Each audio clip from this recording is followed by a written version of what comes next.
بسم اللہ الرحمن الرحیم. السلام علیکم. This is class 7th subject EVS. Book Geographia. Our topic is distribution of water bodies. پیارے بچوں، آج ہم واٹر باڈیز کے بارے میں پڑھیں گے.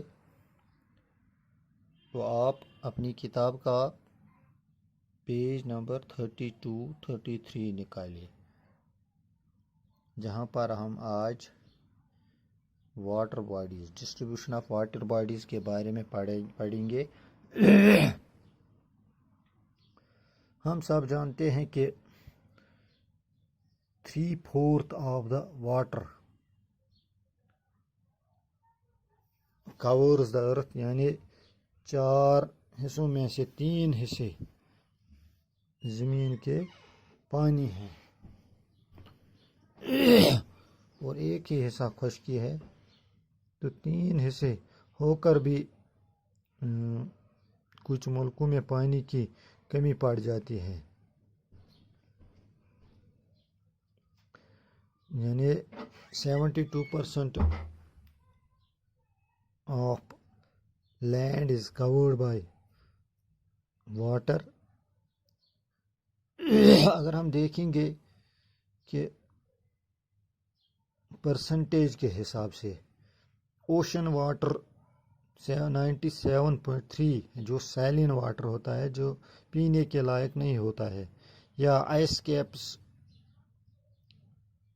0.2% ہے، اور پینے کا جو ہم فریش واٹر کہیں گے وہ صرف 0.0009% ہے. اس کا مطلب ہے کہ پینے کا پانی بہت کم ہے جو پانی پینے کے لائق ہوتا ہے. یہ ضروری ہے، it is essential for our survival, جو ہماری تھرسٹ بجھا دیتا ہے، کوئنچ کرتا ہے. ہمیں اس پانی کی قدر کرنی چاہیے، ہمیں اس کا استعمال سوچ سمجھ کر کرنا چاہیے، ہمیں پانی ضائع نہیں کرنا چاہیے. اس کے لیے اشتہارز ہوتے ہیں، ایڈورٹائز ہوتے ہیں کہ پانی کو ضائع مت کرو، پانی کو اچھی طرح سے استعمال کرو. اس کے بعد ہے اوشین کرنٹس. کیا ہے اوشین کرنٹس؟ اگر ہم سمندر کے ساحل سے چلیں گے یا دریا کے ساحل سے چلیں گے، ہمیں ننگے پاؤں چلیں گے. ہم جو وہاں ریت ہوتے ہیں، دیٹ ویٹ سینڈ، یا جو وہاں کی جو آواز ہوتے ہیں، پانی کی آواز ہوتی ہے، یا وہاں جو سمیل ہوتا ہے، سالٹی سمیل جو ہوتا ہے، ان ویوز کا جو پانی میں ہوتے ہیں، every thing is so fascinating. دل فریب منظر ہوتا ہے، دلکش منظر ہوتا ہے اس وقت. اس کے برعکس اگر ہم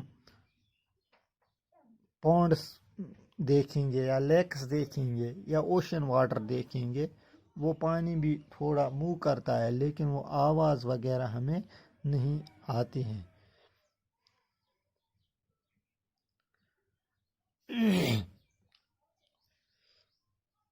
It is never still. The movement that occurs in oceans can be broadly categorized as waves, tides and currents. پھر waves کیا ہوتے ہیں؟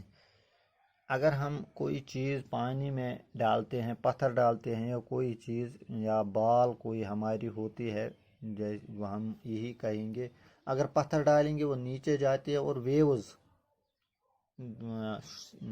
ساحل کی طرح آتی ہے. یا اگر کوئی ہمارا ایسا چیز جو زیادہ بھاری نہیں ہوگا، وہ بھی اس سے بھی ویوز، پانی میں ویوز بنتے ہیں، لیکن ویوز کی وجہ سے وہ کہاں پہنچتا ہے؟ ساحل پر پہنچتا ہے.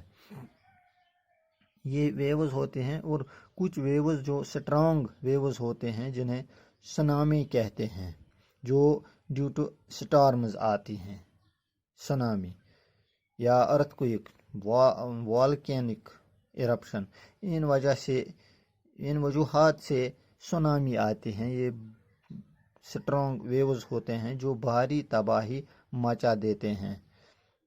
اگر ہم دیکھیں گے south and south east Asian coast میں دسمبر 2004 میں سونامی آئی اور جس نے بہت بھاری تباہی مچا دی تھی. اس سونامی نے 2004 کی سونامی نے جو سٹرانگ ویوز ہم کہیں گے آتے ہیں اور بھاری تباہی مچا دیتے ہیں. پھر ٹائڈس کو مد جزر کہتے ہیں. کیا کہتے ہیں؟ مد جزر یعنی ہوائی آوازیں. Rise and fall of ocean water جو that is twice in a day. یہ اوشن واٹر رائز فال کرتا ہے جسے ٹائڈ کہتے ہیں. کیا کہتے ہیں؟ ٹائڈ. تب یہ ہائیلی ٹائڈ ہوتی ہیں جب پانی زیادہ شور یعنی ساحل کی طرح آتا ہے اور لیکن جب یہ نیچے کی طرف پھر جاتا ہے falls it is lowest tied. اوپر کی طرح شور کی طرح زیادہ جب ٹائڈس آتے ہیں لہریں آتے ہیں تو ہائیسٹ ٹائڈ کہیں گے. نیچے کی طرف جاتے ہیں پھر اسے لویسٹ ٹائڈ کہتے ہیں. اس کے کہتے ہیں گریویٹیشنل پل کی وجہ سے جب سورج چاند اور زمین ایک ہی سمت میں آتے ہیں تو زیادہ سٹرانگ ٹائڈس آتے ہیں. ہائیسٹ ٹائڈس آتے ہیں جسے سپرنگ ٹائڈ کہتے ہیں due to gravitational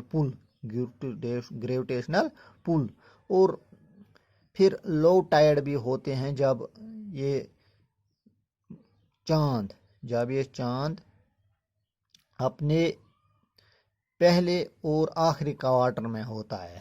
when it is in its first and last quarter the ocean water gets down in diagonally opposite direction by the gravitational pull of sun and moon resulting in low tides. تو low tides بن جاتے ہیں. پھر انہیں کہتے ہیں nap ٹائڈس. انہیں nap ٹائڈس بھی کہتے ہیں یعنی اونچا نہ جانے والی tides. High tides helps in navigation.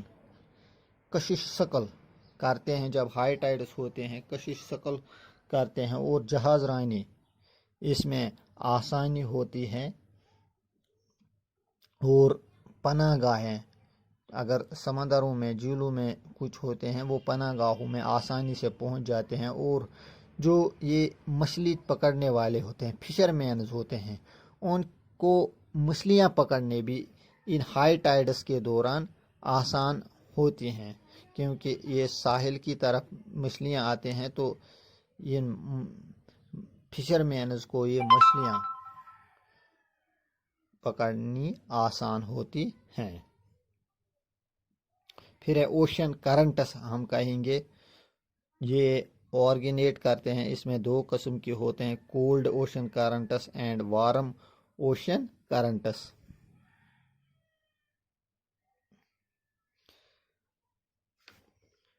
Ocean current میں بھی وارم اور cold. Warm ocean currents originate کہاں سے کرتے ہیں؟ These originate near equator and move towards the poles. یہ ایکویٹر سے شروع ہوتے ہیں خط استوا سے شروع ہوتے ہیں پولز کی طرح ہوتے ہیں تب یہ وارم اوشن کرنٹس کہلاتی ہیں. اور باقی جو اوشن کرنٹس ہوتے ہیں جو ایکویٹر سے آرگینیٹ نہیں ہوتے ہیں وہ کولڈ اوشن کرنٹس کہلاتے ہیں. Seas around Japan and the eastern coast of North America are such examples in cold ocean currents. The areas where a warm and cold current meet also experience foggy weather, making it difficult for navigation. وہ area جہاں cold اور warm currents ملتی ہیں یہ کیا بناتے ہیں؟ Experience فاگی weather بناتا. وہاں پھر فوگی ویدر بنتا ہے جو ڈیفیکلٹ مشکل ہوتا ہے، کس کے کشش شکل کے لیے مشکل ہوتا ہے۔ باقی اتنا ہی، شکریہ۔